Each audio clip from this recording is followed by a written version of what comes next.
This is the Robert Hanna Show.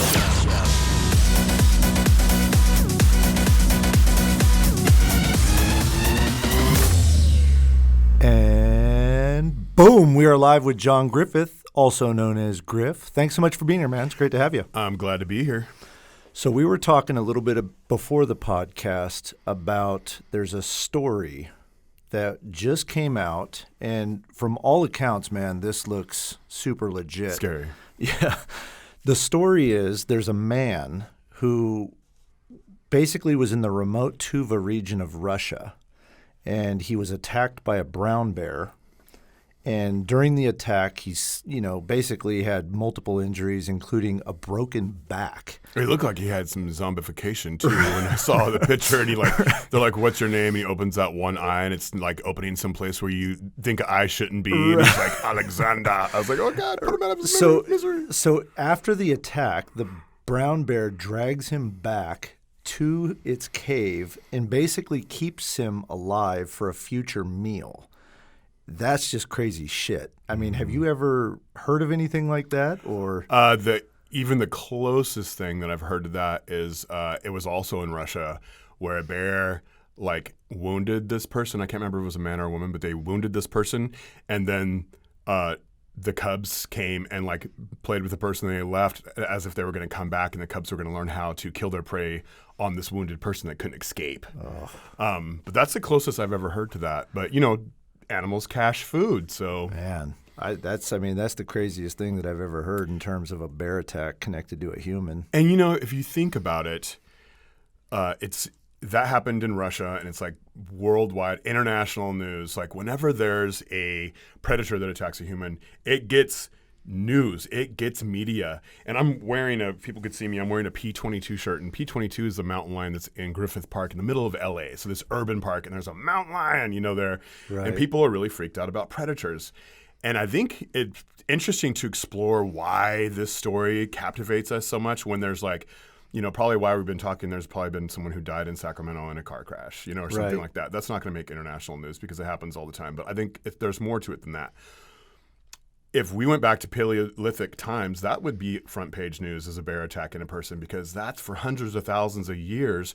That's often how we died. We were living with saber-toothed tigers, scimitar cats, mammoths, teratorns, short-faced bears, which make grizzly bears look like teddy bears. Right. So we have it in our genes, I believe, to really blow up stories like that, because it speaks to our instincts, something with fangs and teeth dragging us to a cave and keeping us alive for a midnight snack. Well, and it's amazing to also look and to see how our actions as humans have changed the behaviors of all of these animals. Yeah. And including a lot of them becoming nocturnal that weren't historically nocturnal, just to avoid us and our machines. But I think that it also speaks to the importance of being able to coexist with wildlife and coexist with predators. We want to sterilize, especially we see this in the United States as concerns to our cattle ranching.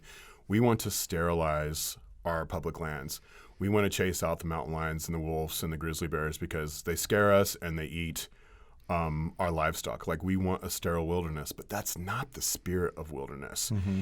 And we do not have to sterilize everything. From our houses to our hospitals to our wilderness, we're just on the sterilization kick, and removing predators from the forest and from wilderness landscapes is part of that sterilization process. Right. And I think it's wrong. When we get into a car, we put on our seatbelt. We have airbags. We are prepared for something that might go wrong. The same thing needs to be said about when we go out into the wilderness. We have to be prepared. Take some bear spray. Go over what you're going to do if you are attacked by a grizzly bear with the people you're with.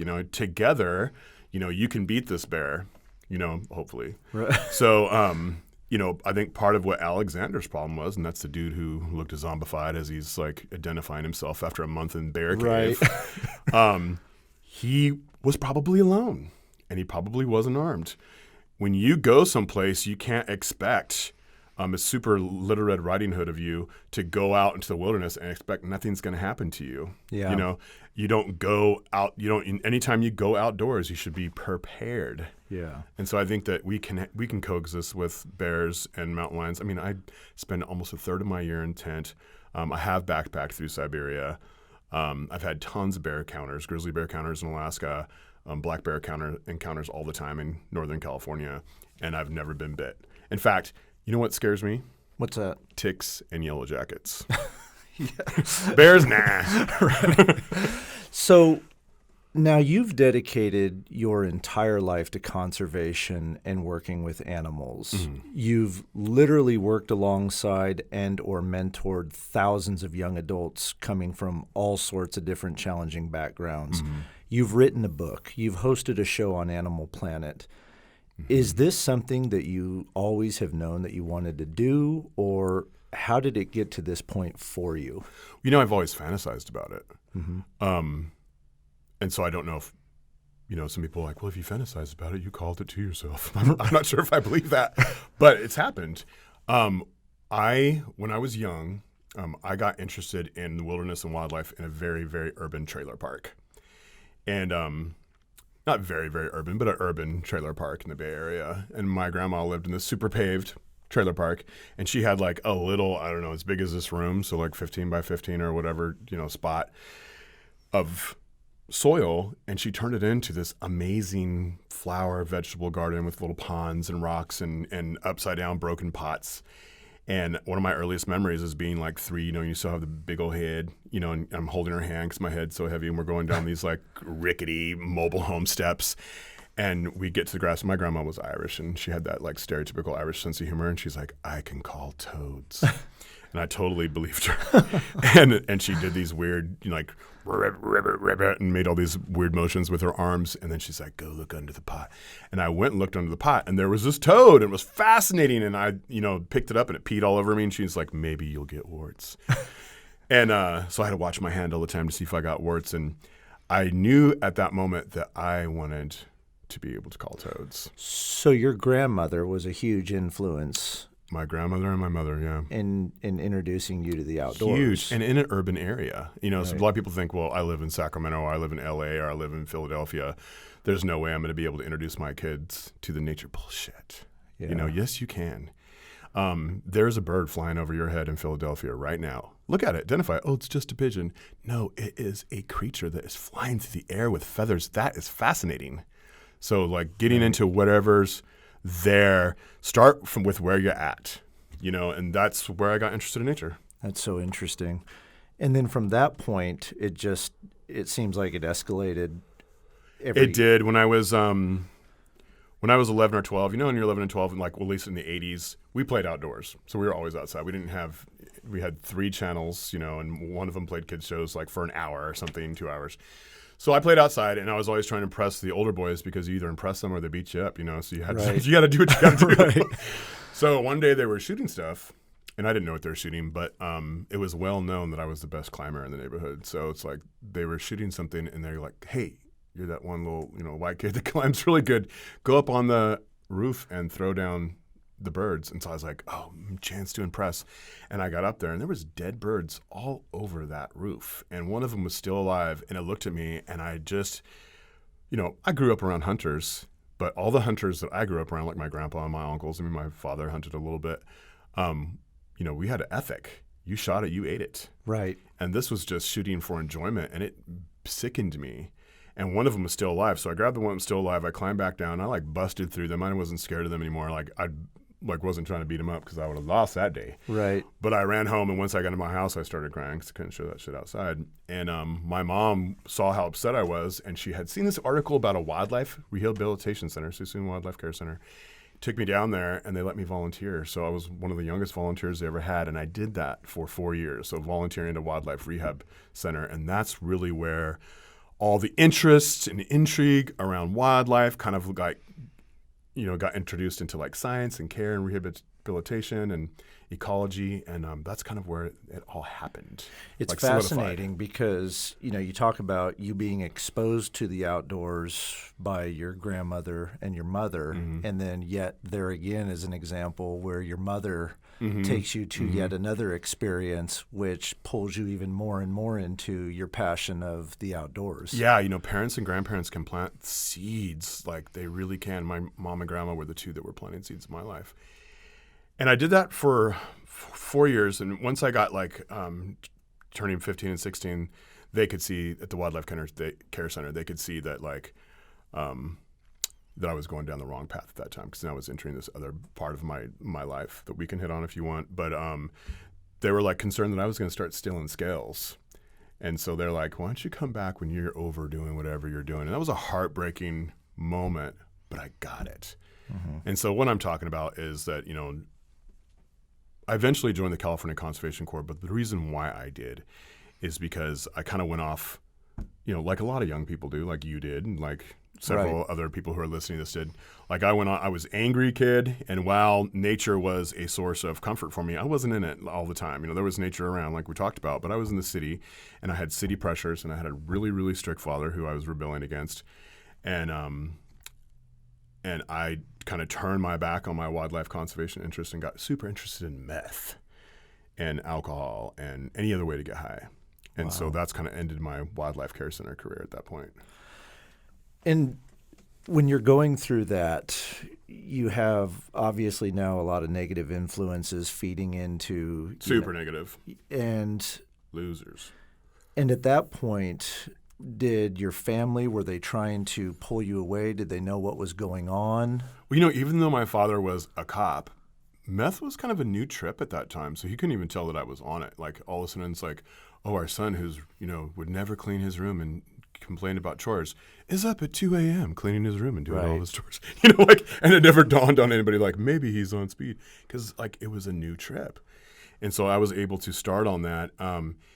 And I no longer, like, my father was very strict. His rules were no longer working for me. So I ran away the first time when I was 15. Wow. And lived with some of the people who were feeding me meth, who were adults and had their own little, like, twisted interests. Right. In it, wanting to feed a 15-year-old drugs. And that's, and my dad was kind of like, this is the 80s. My dad's like, you're old enough to run away. Bye. Right. So you mentioned during that point, you're then fortunate to get connected to the California Conservation Corps. Mm-hmm. And can you talk about how what was the process of, going from that to starting to get back on the right track? Well, when you spend 3 years, and it was like 15 to 18, thank God it was 15 to 18, because I had a lot less to lose back then. I mean, I ended up dropping out of high school and getting kicked out of, going back to my house, after running away and getting kicked out, and like just bumming my family out. My family were good people, like they tried. And it wasn't because they were horrible people that I went off, deep end. But I was angry for a lot of reasons. And I always knew during that time that I wasn't supposed to be in the city. And I always had this thing in my mind where if I had been raised in the country, this wouldn't be happening. And if I could, be in the wilderness, this wouldn't be happening. And I told a couple friends, and one of them, his name was Ronnie Rickoff. And he said, well, I'm joining the California Conservation Corps. You should join it with me. And he actually turned 18 before I did. And so he went and was supposedly doing really, really well. And so I was, I was doing partying, every kind of drug, especially meth, all the way up until the day I joined the CCC. So I joined the CCC and arrived there on meth, and they knew it instantly, because the C1s, the supervisors, they'd been around the block. They weren't naive, and so they're just like, you're tweaking, you're a tweaker, and wow. And if you want to stay in the program, you got to go to NA.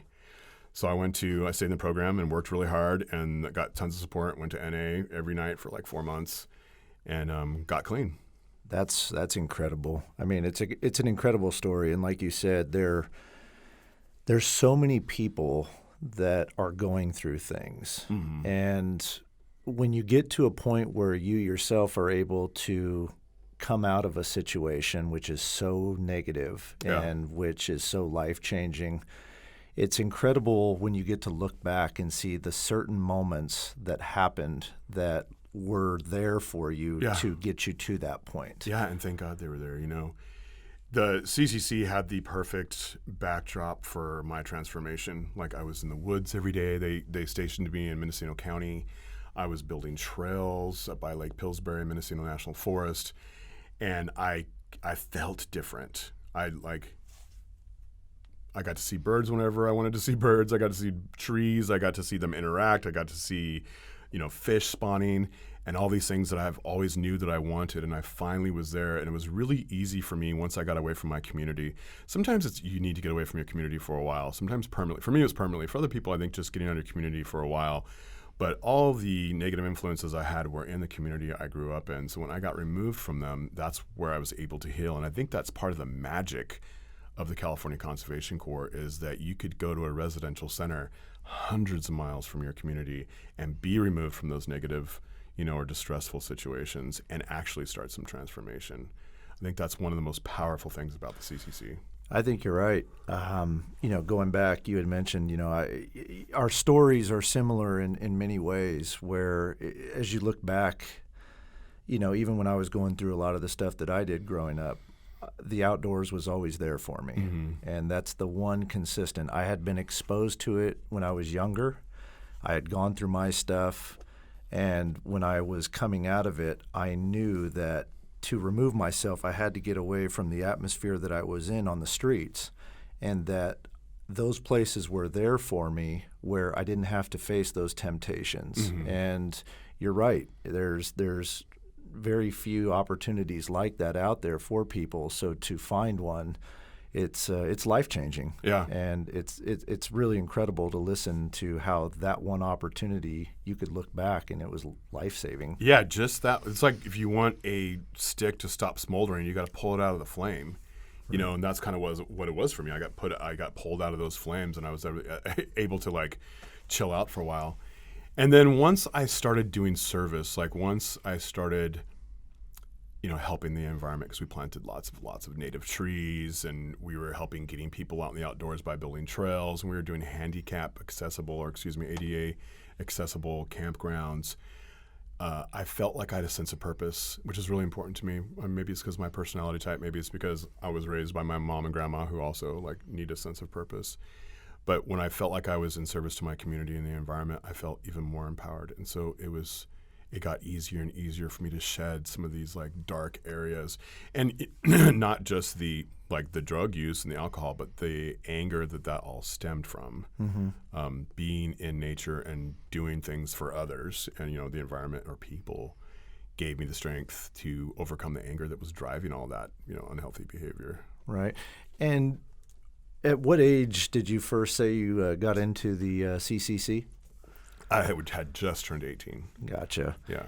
So as you're going through this whole process, you're coming out of this, what were some of the things? I mean, it sounds like that you were now tasked with a responsibility that you started to feel better about yourself. Mm-hmm. You're starting to really shed a lot of those negative influences. Yeah. Were they still there? Were they still trying to get to you? Or? Well, yeah, I don't want to make it sound like it was wham, bam, I'm healed. Basically the meth portion of it was removed. I still partied all through my 20s and still struggled with alcohol at times and other things. But I was on a trajectory of healing. So, mm-hmm. But it didn't happen like snap, but it did happen like snap. And what I mean by that is, getting rid of the meth, the big ones, which I would consider heroin and meth, and the addictive ones that will change your body and mind and just totally screw you up. So the heavy drug, I stopped doing heavy drugs, and then, but I still had a lot of things to undo from my childhood. Right. And to replace. And so that's what my 20s were about. And I did that in nature. And I don't think I would have been able to do it in an urban setting. I felt like for me and who I am and the type of things that were bothering me, that I had to be not only being in nature, but also in service to my community and to the environment. So a lot of times the way that I help myself is by helping others, because it makes me feel better about myself, and then I can see my problems more clearly or whatever. But so the CCC started that. California Conservation Corps started that. And then I continued what I learned, the service to my community and to the environment. I stuck with that theme all for 11 years of traveling and being a seasonal employee for the Nature Conservancy, for Wildlife Conservation Society, for the Forest Service, for state parks. Worked on a fishing boat in Alaska. That was more of exploration than service, though, with a part in Alaska. Yeah. But and then coming back, and now I'm a supervisor for the California Conservation Corps, and so I'm trying to now, because I'm so grateful that I'm so grateful for programs that believe in distressed youth. and stressed out youth and wayward youth, whatever you want to call it, that gave me a chance, and that I wanted to be part of that solution. Yeah, it feels like that in looking at it, it's sort of like a pipeline to opportunity for so many. Yeah.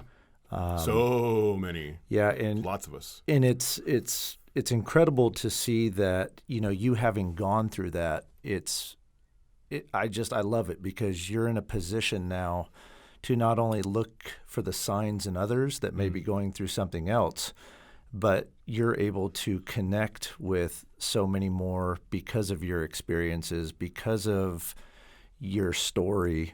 And I feel that that's so important for all of the young adults that are going through something, that they have somebody to identify in many different ways, in many different situations. Yeah. It's because I can come at them as a work in progress. Like we're operating on the work in progress to work in progress kind of,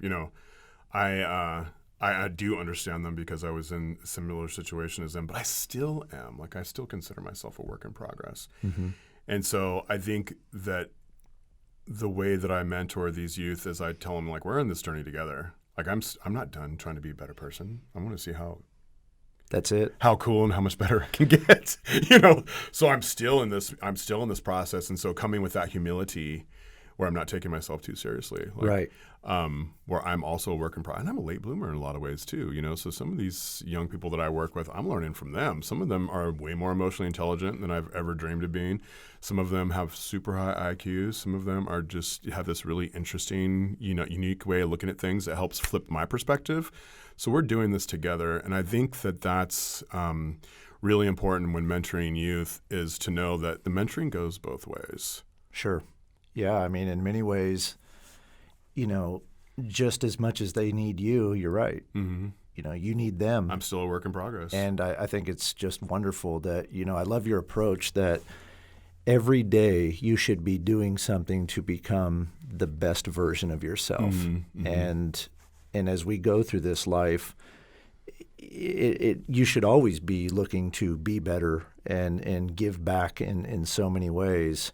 And as I said before, I mean, it's interesting because how that opportunity has now put you into a position where you get to do something that you're so passionate about every day, and now you are the mentor, and you have literally worked alongside and mentored thousands of young adults, and it's just incredible to see. And that's the beauty of life, I guess. We just go through certain things in our life, and then if you're fortunate enough to get through them, you can look back, and now you really see that the responsibility that you have is changing lives. Yeah, and trying to be as creative as possible at connecting. And it's funny because like you mentioned in the introduction, like I became this Animal Planet host, and I, got all these awesome opportunities and got to be on a bunch of podcasts and have articles about me and been on, TV and stuff. And where that all came from was working with these youth. I made a video with them. Yeah, this is a fascinating story. This really touches on where we're at today, where at any moment, the internet has given us the ability where our life changes at the snap of a finger. So this is an incredible story. I love. So one of the things about being a mentor, especially being a big white male mentor who's hairy and wears a cowboy hat, like people have no idea that I grew up in an urban area, And most of the youth who I work with don't look like that. California Conservation Corps is as diverse, if not more diverse, than California. And so I need to gain people's trust in order for the mentoring to take place. And I have to be relevant. And when you're twice their age and white and hairy, sometimes it's hard for them to imagine you ever being relevant because you look a whole lot like a cop or a teacher or someone where they have, they're 18 years old. They don't have a lot of experiences with people. Right. And so building that trust and that rapport, like it could take a really long time, but I only have a year. They're only in the program for a year, so I don't have time to mess around. And so I've thought about creative ways. And so one of the ways that I do it is that people look at me and don't, like they don't imagine that I ever grew up in an urban area. But I can dance, I can beatbox, I can do things. And so so they don't know that when they see me. And so like I show them I'm culturally relevant. And then it's interesting because you get a report and all of a sudden I'm accessible. Like Right. I'm not this like Grizzly Adams dude who's out here like, The supervisor, Yeah. the hall monitor. yeah, I'm not getting drugged to a cave for a month and Right. that's bear food. Well, hopefully not. But so one day we were cleaning up this kitchen, this remote facility where we're camping at. We're doing salmon habitat restoration during the day, but we were staying at this facility and we had just eaten breakfast and cleaning up, and they had some music on, some hip hop music on, and they were all cleaning and dancing.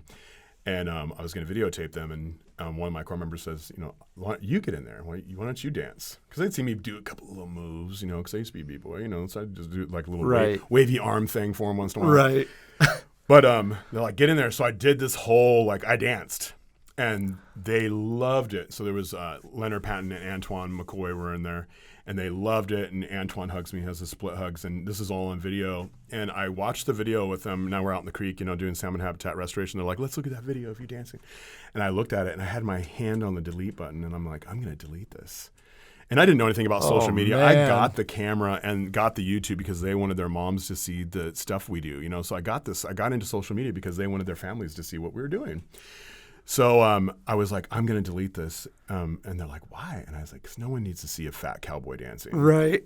And they're like, oh, but our moms do. Everybody's always trying to hook me up with their mom. You know what I'm saying? Right. So I was like, everybody's trying to hook me up with their mom. So I was like, all right, tell your moms they have 2 weeks, because I was embarrassed of how I looked, And so That's so crazy.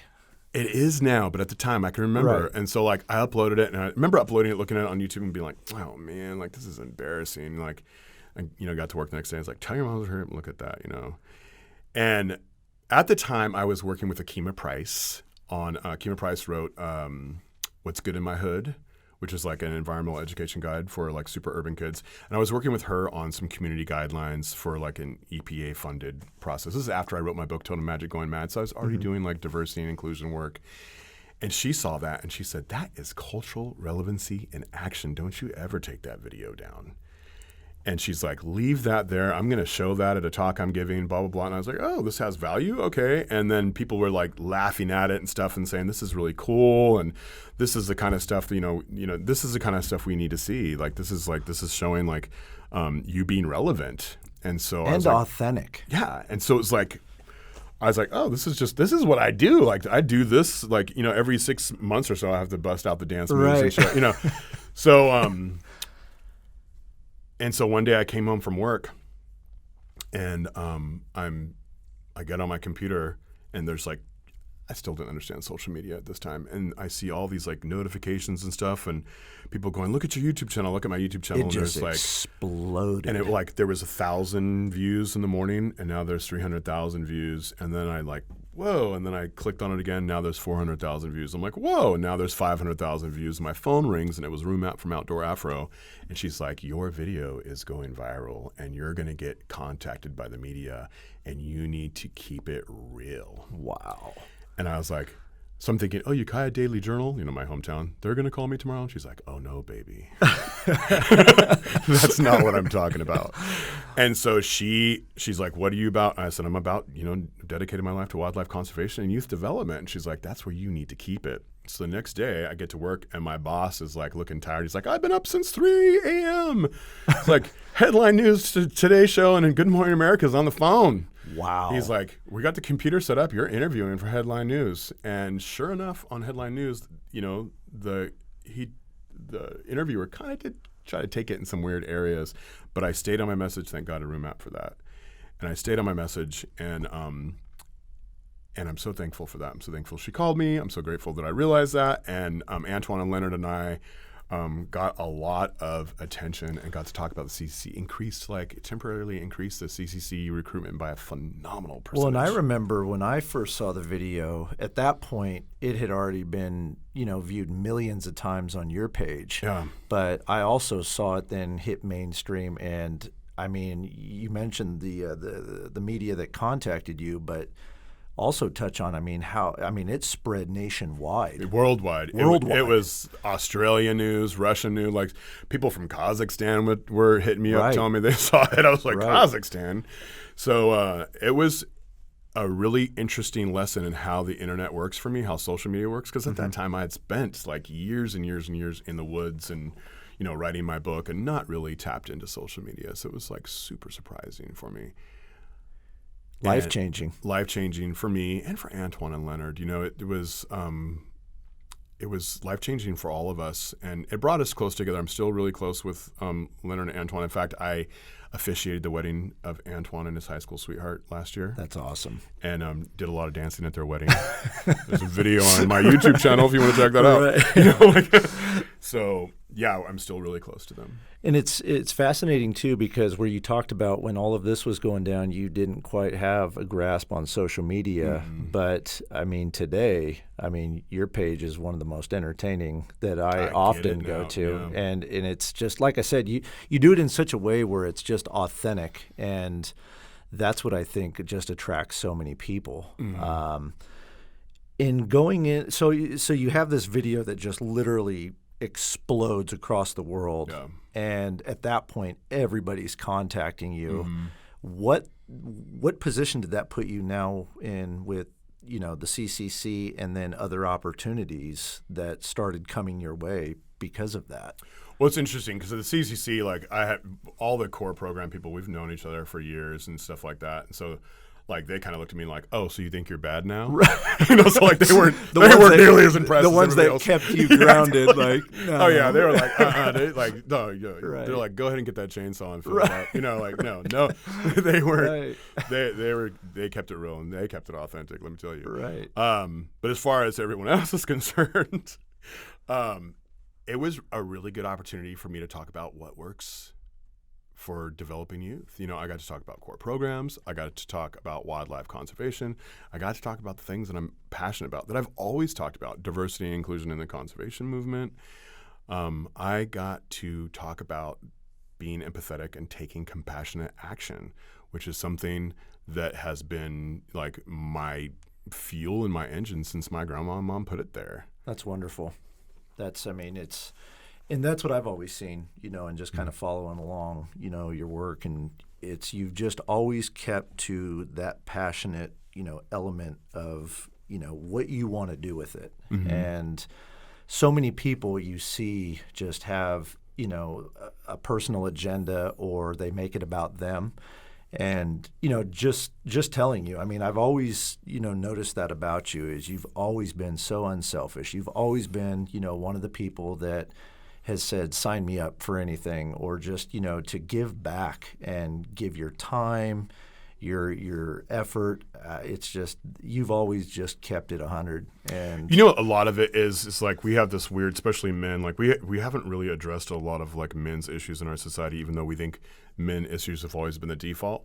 It hasn't been authentically looking at men's issues. And so where I'm going with that is part of the reason why I was angry when I was a teenager was because I was sensitive.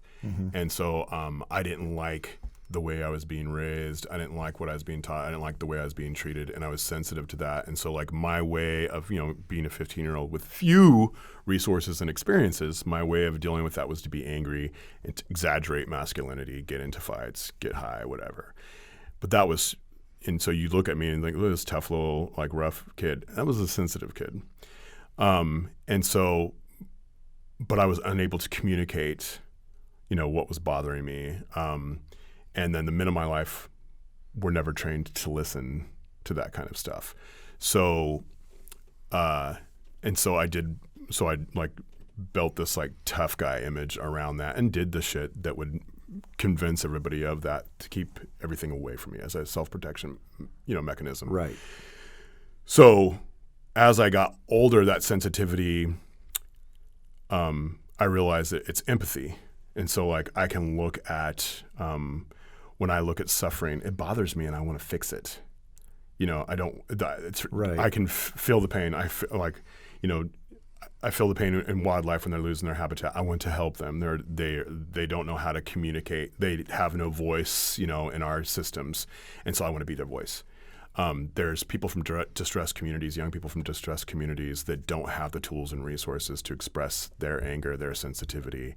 And so they're going to have a very hard time going from, poverty class to a job and jobs built on middle class culture, and Right. they've never had that. So they need someone to they need lots of people to help them navigate middle class culture in order to keep their job. And that's Right. what core programs do. And so like that sensitivity that I had when I was younger has turned into empathy. And I think that we need to put more value on empathy.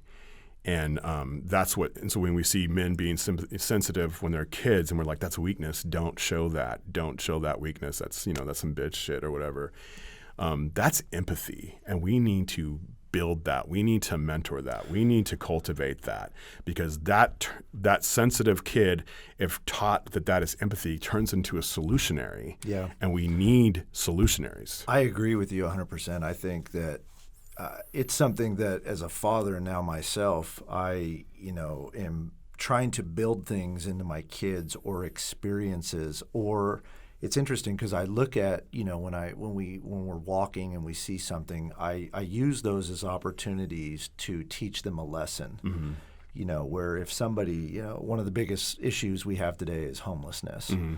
So if we're out and we see somebody who's homeless, I find myself taking it as an opportunity to teach my kids empathy, mm-hmm. and saying that that's somebody's daughter or son, mm-hmm. or letting them know that there's many things that have gone on in a person's life so they get to that point. Mm-hmm. And you're 100% right. Unfortunately, I see that we're so polarized today that so many people are just unwilling to have conversations because they are set in their ways. Mm-hmm. Where I've always thrived in an environment where I welcome somebody that doesn't have the same opinion as I do, because mm-hmm. I look at that as an opportunity to come together. Yeah. And I tell them, so if you're over here and I'm over here, well, what's the middle look like for us? Mm-hmm.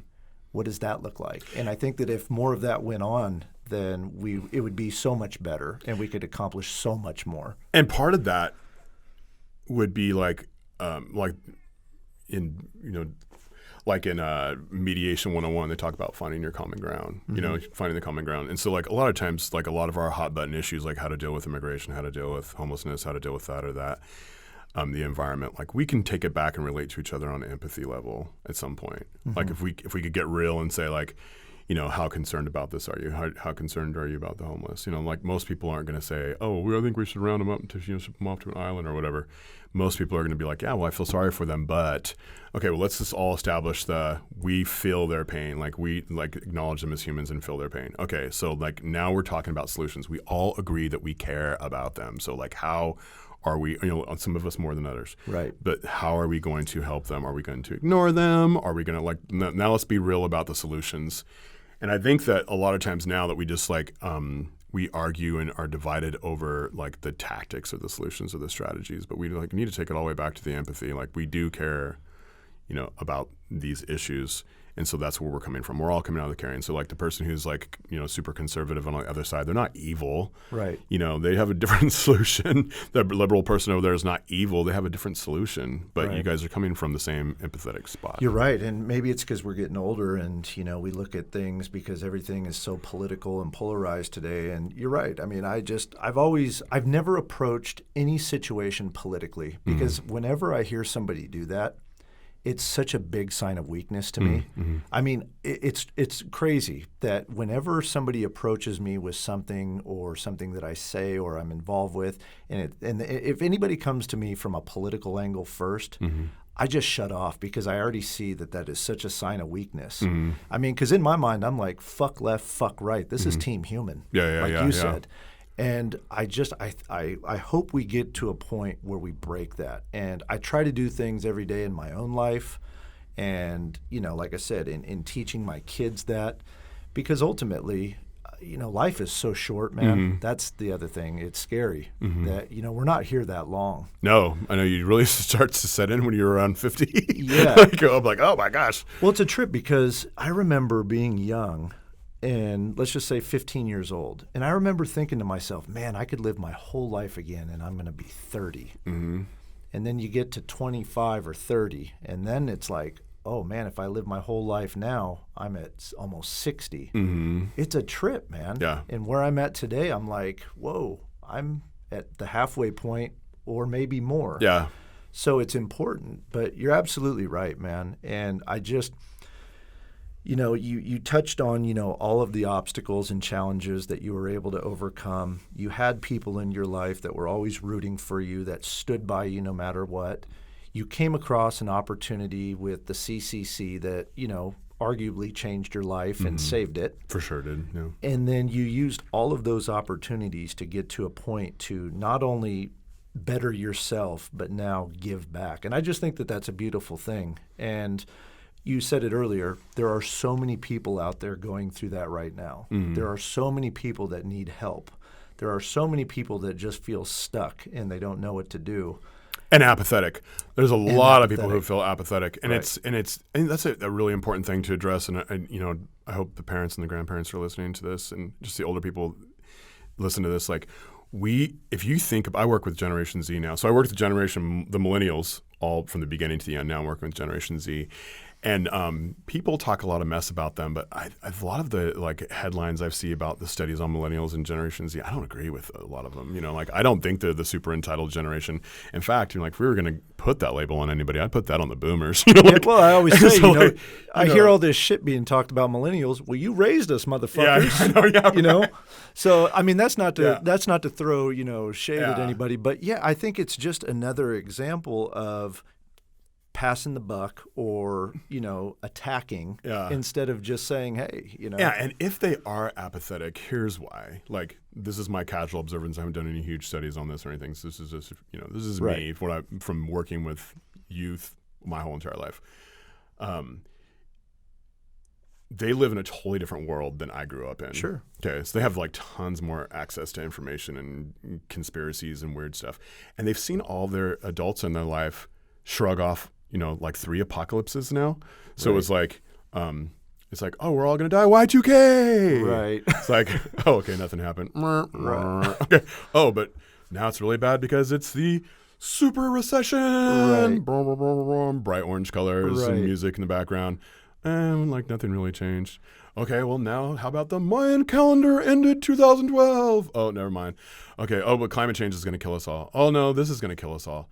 Oh, what's the big point? We're all going to die anyways. They've seen the adults in their life shrug off apocalypses and be like, oh, we're all going to die. So it's hard for them to take things seriously or to feel like, if it's not one thing, it's another.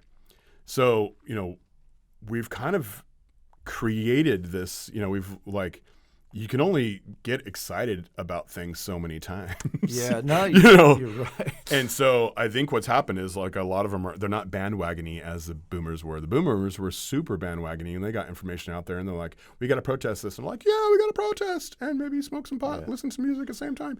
And they were out there, they're very bandwagony. Generation X was kind of bandwagony too. This generation, not so much. Yeah, and I think also, back then there, the few sources to get information out, you were either huddled around, a radio, a television, some media channels that were controlled where now there's just so much coming at people that it's hard to just process. Yeah. And there's the amount of advertisements they see. In a day, it's twice as much as people saw 30 or 40 years ago. So they're kind of burnt out on our shit. Right. And so they're taking a different route, and so I don't think they're apathetic because they're choosing to be apathetic. I think it's if you're not apathetic, you're going out of your mind. Yeah, and I think it's also an opportunity for everybody to kind of look back at each other's story and build a respect. So for our generation today, to look back and really not only understand, but to learn about the struggles that our relatives from the past went through, that would help gain a level of respect to say, wow. Vice versa, the older generations can look ahead and say, wow, this is an incredible time to be alive. Yeah. We're way more efficient. We have tools that we could literally, put out and talk to someone across the world in a millisecond. Yeah. And it's just, I think that there's different ways to build opportunity.